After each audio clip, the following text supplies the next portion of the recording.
Hi, and welcome back to the Personal Finance course. This is the second segment of the retirement chapter, and we were just talking about smart retirement planning ideas. We talked about healthy living, and now we're talking about investing early, frequently, and more for higher rates of return. Look at these three charts, these three curves here on this chart. Notice that Joey in orange, he invests $200 per year. Each of the three, Joey, Jill, and Jack, are investing $200 per year. But he starts at age 45 and he only gets to a total contribution. He contributes a total of $48,000, but he only gets to $100,000 of value. Notice that Jill starts at age 35. She contributes $72,000 and she gets to about $250,000. And Jack, investing the same $200 per month, starts at age 25. He contributes a total of $96,000, more than the other two, but his value accumulates to maybe $525,000 over the 40 years example here. Starting early makes a huge amount of difference. $525,000 versus $250 starting 10 years later versus $100 starting 20 years later. By the way, I just did this using my calculator. Big difference if you can get a higher rate of return. What if you could get 6.5% instead of a 6% rate of return? You know, getting 10 instead of 6 would be hard, but getting 6.5 instead of 6, that might be rebalancing. It might be checking your portfolio every quarter or maybe even only once a year and making prudent changes, right? 6.5 versus 6. So when I ran this, if you save $15,000 a year for 45 years, now this is maybe a best case, but $15,000 a year for 45 years, this assumes you start, say, at 22 and you go to age 67, right? If you do that and earn 6%, you'll have $3.2 million. Just adding 50 basis points, 6.5%, gets you to $3.7 million. The difference is $504,000. Huge. Now, if you did this for only 40 years, 6% would get you to 2.3 million. 6.5, 2.6. The difference would be 313,000. Now, that's still a reasonably large amount of money. It's still worth it. So, start early, invest frequently, put in more, and invest for higher rates of return. I'm not saying take big risks.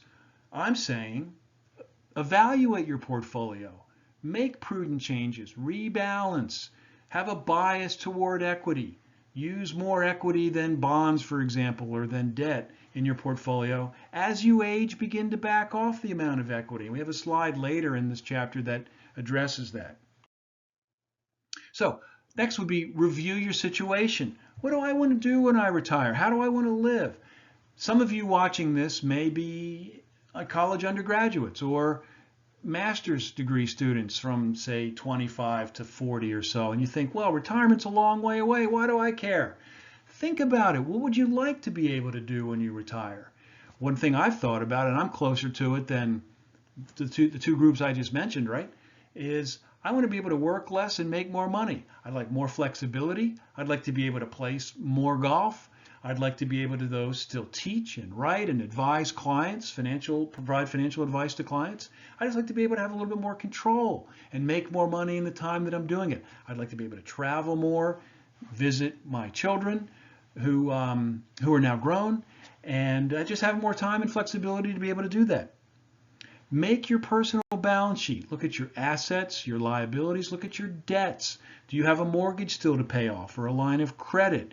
Make sure you've made some plans for either netting that against your assets at the time you pass in your estate planning or paying that off before that time and not leaving that behind to be calculated against your assets in your estate. Housing may be the largest value asset for many people.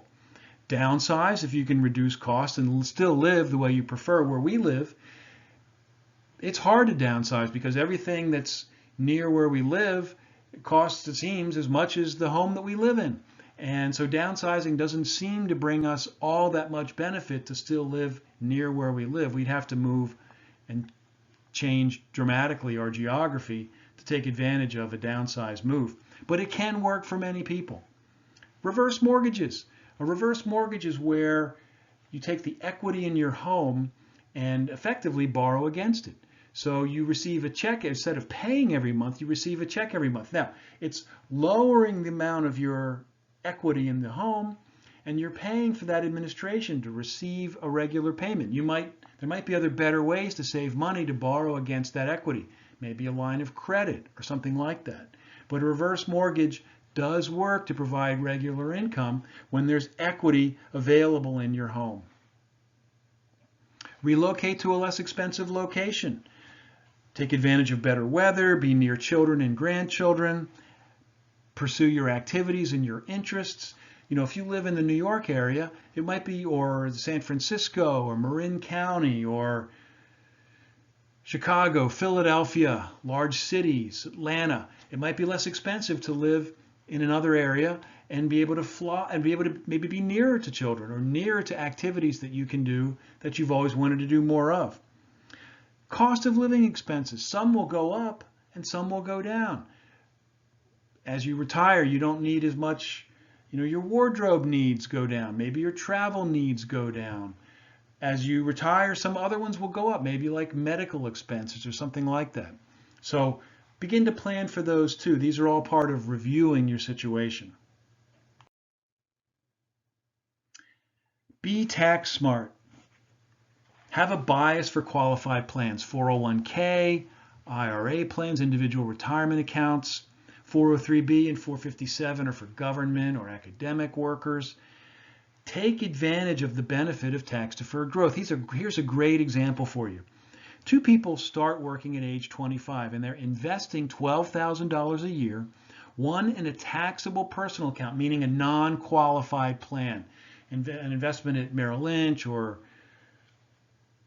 Vanguard or Fidelity or something like that, that's taxable every year, paying capital gains taxes as if it distributed, say, in a mutual fund, out of a mutual fund. The other person invests in a tax-deferred qualified plan.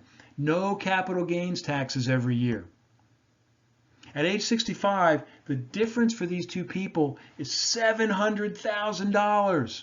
It's 62% greater available for retirement.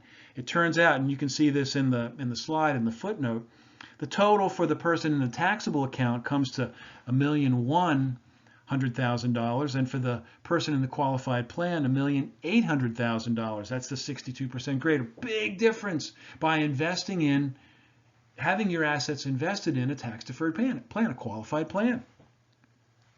Traditional plan contributions to qualified plans reduces your pre-tax income by the amount of the contribution. There are some limits. If you make too much, you might not get the full benefit. Earnings grow tax deferred, meaning that you pay taxes later when you take the money out, and in which time you pay ordinary income taxes upon your withdrawal. You would pay a penalty for a withdrawal before age 59 and a half, and required minimum distributions begin now at age 72. It used to be 70, now it's age 72. Roth plan contributions, there's no pre-tax income deduction, meaning you pay taxes on the money and then you put it in the plan.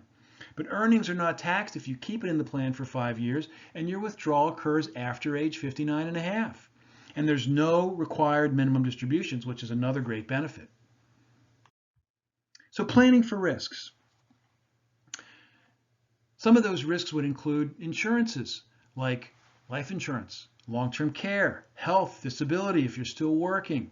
We've talked about these in a previous chapter, but these are some insurances that you need to look at carefully in your retirement.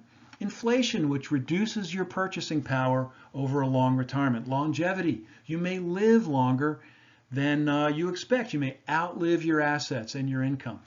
As I said earlier, a 60-year-old, it depends on where you look, but a 60-year-old prediction is between, say, 21 and 24 years. That's the median. Half will pass before that, but half will pass after that. And in a married couple, say age 60, one may live into their 90s and deep into their 90s. So longevity is important. Plan for income to last long enough. Market risk, the risk of a negative impact on the variable portion of your portfolios. We'll look at the next slide and see ways to reduce that volatility. Lifestyle, divorce or loss of a spouse, estate planning. Estate planning we'll discuss in the next chapter, but loss of a spouse or a divorce are big impacts on a retirement plan. And healthcare. If you move somewhere where you have proximity to healthcare, to complex treatment facilities, if you live in a large metropolitan area, chances are you have many choices of very good care. You live in a maybe more expensive or crowded area, but you have great healthcare choices. So keep that in mind if you relocate to somewhere else. Okay, this is the slide I wanted to talk about with regard to reducing investment risk or volatility. It's a great slide produced by Vanguard. There's a lot of information here, but focus on the bars in the middle of the chart. What they show is on the right, they show a portfolio of 100% stocks and 0% bonds. It's in that circular, little circle in the upper middle of the page. And notice that the average return over the time period that they've done this is through, it looks like December 31st, 2012, 10.2% return. The size of that bar indicates that the annual return during that period, the high was 54.2% and the low was minus 43. Big range of outcomes for that period to get that 10.2% average return. All the way to the other side in the blue bar is a portfolio of 100% bonds and 0% stocks. Notice the average return was 5.5%, so fully, just about 5% less than a 100% stock portfolio. But the range of outcomes was 32.6 to minus 8. Much smaller range compared to the stock range. And notice that the high was certainly lower, but not bad, 33%, but the low was much better, minus 8 versus minus 43. This is why over time, and I'm going to try to point in the right direction here, this is why over time you want to move toward more bonds and less stocks so that you can lower your volatility. And as you begin to take income from a portfolio, you don't want to have the risk that the market is going to be on a downswing at the time when you need to take income. Right now, as I'm recording this, we're in the middle of the coronavirus pandemic and we're all working from home and the stock market is down about 16%. I don't know what today's results will be, but as of yesterday, down 16. It had gone down much lower, but come back. And then oil began dropping precipitously, so the market's been down. This would be a bad time to have to take income. So you want to be able to give yourself a chance to have less volatility as you age. And these bars show a way to do that by adding a greater percentage of bonds and reducing your percentage of stocks over time. Income planning, qualified versus non-qualified sources. You want to make sure that you take advantage of qualified sources when you can.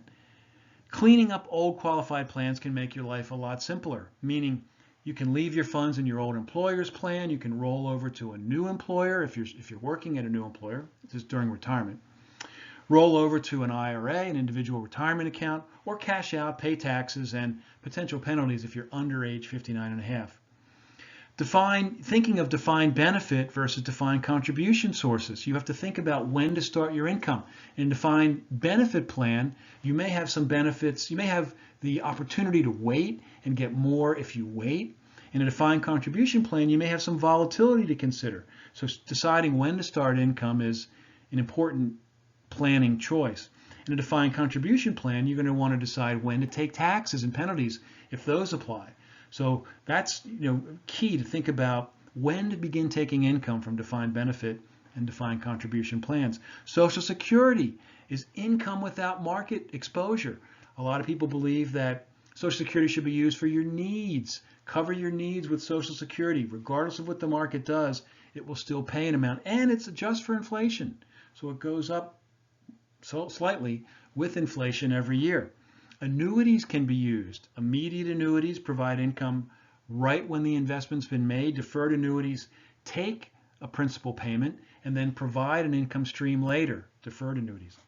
Fixed and variable. Fixed annuities provide a fixed amount of return for a period of time or on a yearly basis, where variable annuities have variable returns based on investments in the annuity portfolio. The idea is, the benefit is, the longer you wait, the more you might gain if you have more equity exposure in a variable annuity.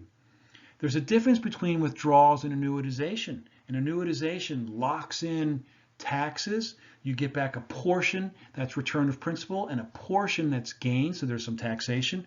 Withdrawals they can also be guaranteed too, and they can also receive favorable tax treatment depending on how they're set up. And you can receive guaranteed returns and principal guarantees too, meaning that if the market does poorly, you will get back at least your principal.